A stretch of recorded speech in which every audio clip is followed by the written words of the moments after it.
Hey, folks. I was thinking, because Liz was sick recently, I was like, man, I'm getting so lucky. We're getting through this cold. It was taking her, days and days to get better, and I thought, oh man, I'm going to manage to make through this, to not get sick. And just as she was starting to feel better, it hit me like a ton of bricks. And I thought it was kind of funny that I finally tried to get back into videos and almost instantly nearly get killed. I mean, it wasn't technically that bad, but we'll go through it in a little bit. So yeah, my voice is a little bit raspy, and my nose is pretty bad. So we've got the pop filter in front to protect your virgin eyes.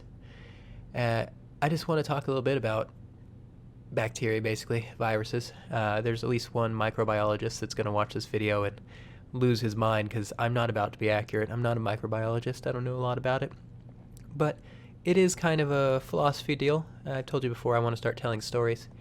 And first we'll start with the symptoms of this, and then I'll talk about what I find interesting about bacteria and viruses and that sort of thing.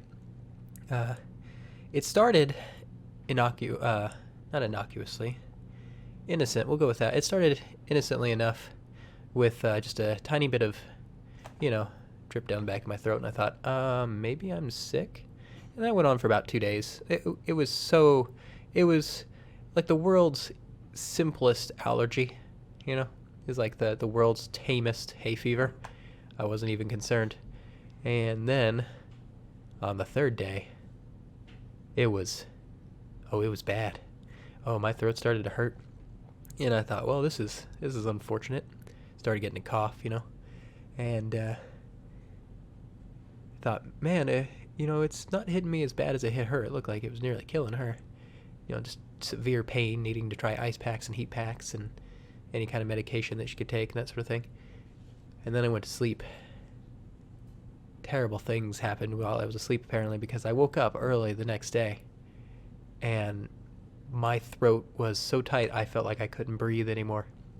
And just hacking up a storm. It was awful. I lost my voice pretty quickly. I don't know if it's picking up in the microphone, but it's still kind of bad right now, especially now that my nose is totally messed up.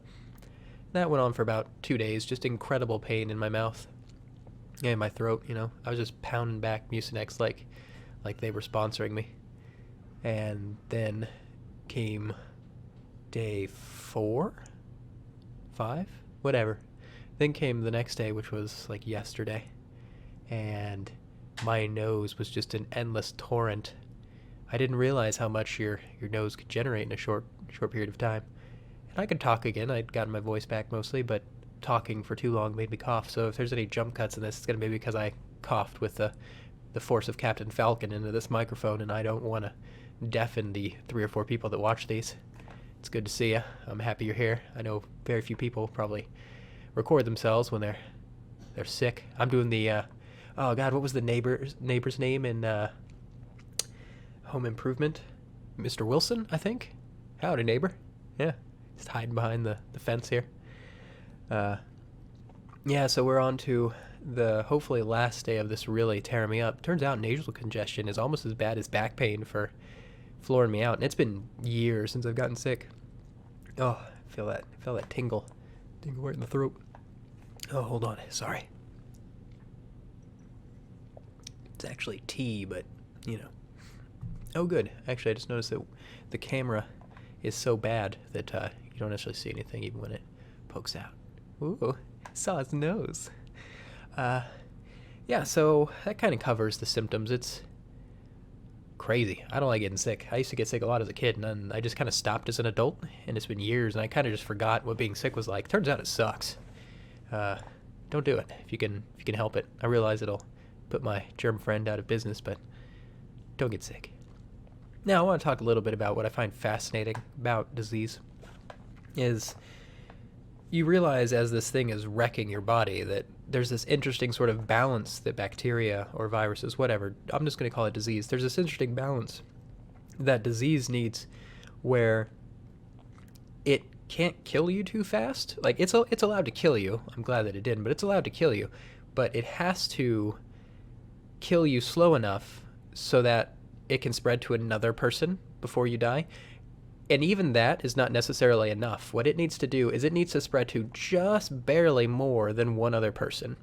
Like 1.1 or 1.2. I'm sure there's some threshold that virologists and stuff have, but if it spreads to less than one person, it'll quickly filter out. So a really, really deadly disease will almost immediately vanish unless it's also extremely virulent. I don't know if that's actually the correct word. Well, I guess contagious, unless it's extremely contagious. So basically, it has to be more contagious than it is deadly.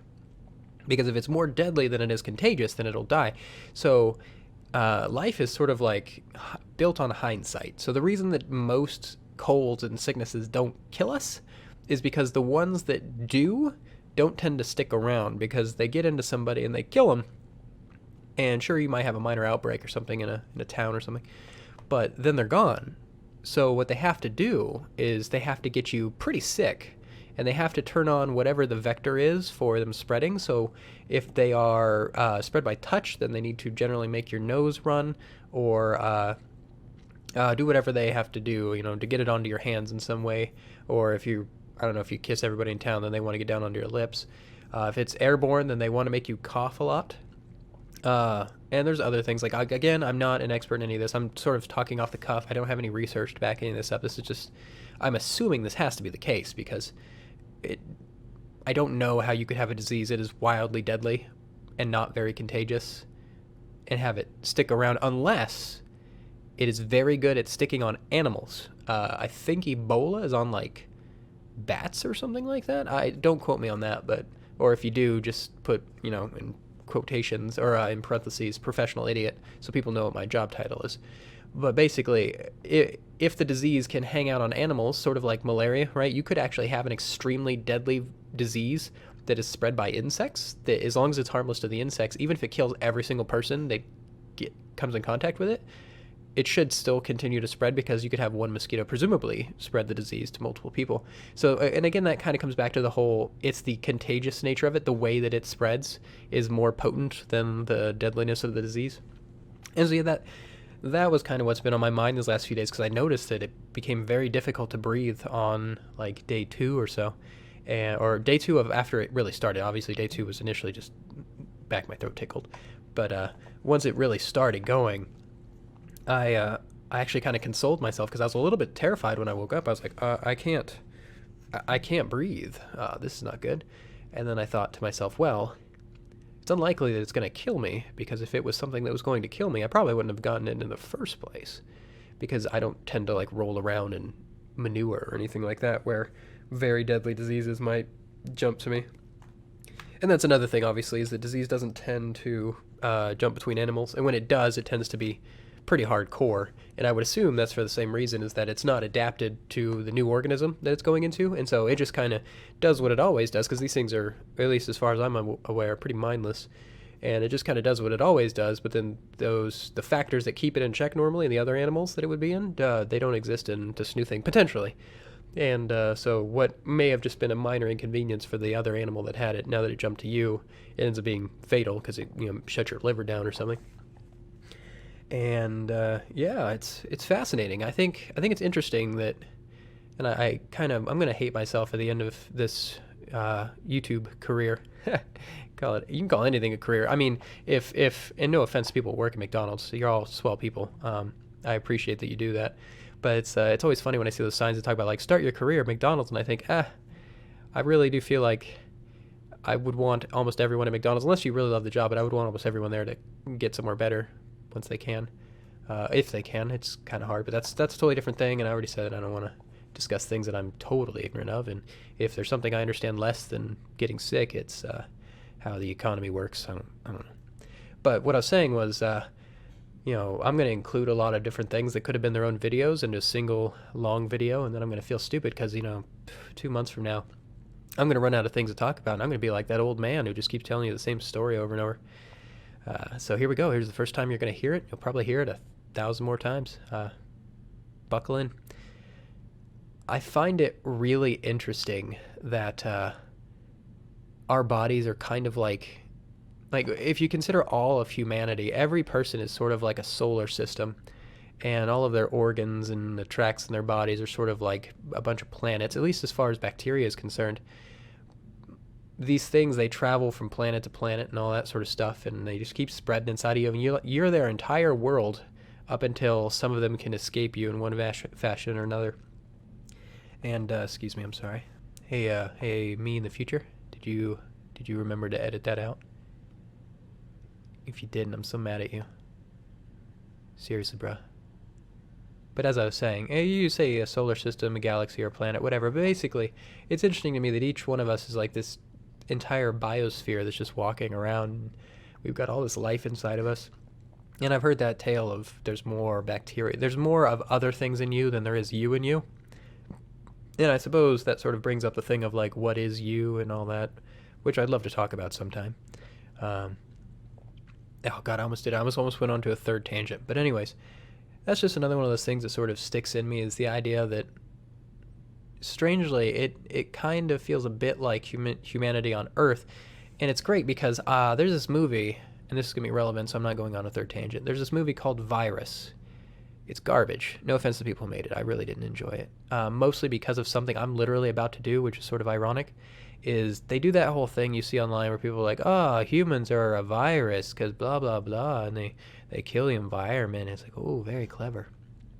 I'm sure everyone who's ever thought that, I'm sure I thought that when I was a teenager. Everyone, they think they're so clever. But I find it interesting that bacteria sort of acts like how humans act on the earth, in that the bacteria want to thrive and spread and grow and all that sort of stuff. I mean, I say want, but maybe they don't have a necessary need. They just have an impetus to do things. And they kind of want to go up just to the edge of destroying the thing they're in to maximize prosperity. And humans sort of do that same thing on Earth, where we will consume a resource up until just before it is utterly destroyed, and occasionally well beyond that. There's even a story today. I told you I couldn't escape news. Even when I try, it still hits me. But some companies are deciding that they're not going to farm krill anymore in the Arctic because, the numbers are dangerously low. And it just sort of reminded me of my own cold, and the idea that this bacteria went in me and just went hog wild and was just wrecking stuff left and right. But the moment things would have gone a little too far, it seemed to slow down. And again, there's many mechanisms to that. Perhaps the bacteria itself didn't even care. It's just that, again, hindsight, the sheer fact that it's not quick enough at its job to finish me off before my immune system stops it. That's why my throat didn't fully close up and my nose didn't fully fall apart and all that sort of stuff. It's complicated mechanisms that are born from very simple Boolean operations. At least that's sort of how I feel about it. And that's my video for today. I'm definitely gonna upload this. Hopefully, I cut out that part where I was wiping my nose. Although it's probably not very graphic, but I'm trying to have a little bit of modesty here. I haven't shown you my ankles yet. Gotta save that. That's the 1 million subscriber mark in 47 years, when I'm the only person on YouTube and I hit that 1 million subscriber. Showing you my ankles. It's gonna be amazing. I hope life's treating you well. I know at least one of you is sick and about to go to Japan. I feel even worse for you than I do for myself. And I hope you get better before you go to Japan. I hope I get better before I have to go out tomorrow, because I'd rather not be the Typhoid Mary. Although I believe that reference is actually used incorrectly. And I hope life's going well for everybody, and I hope whenever you try to relax today, it's easy. As I've said before, have I said it before? I don't even know. My memory's terrible. It doesn't help that I'm medicated and stuff. But may all your hopes and dreams come to you. And if this particular well wish doesn't work, I'll keep trying. We'll see how long it takes. Toodaloo.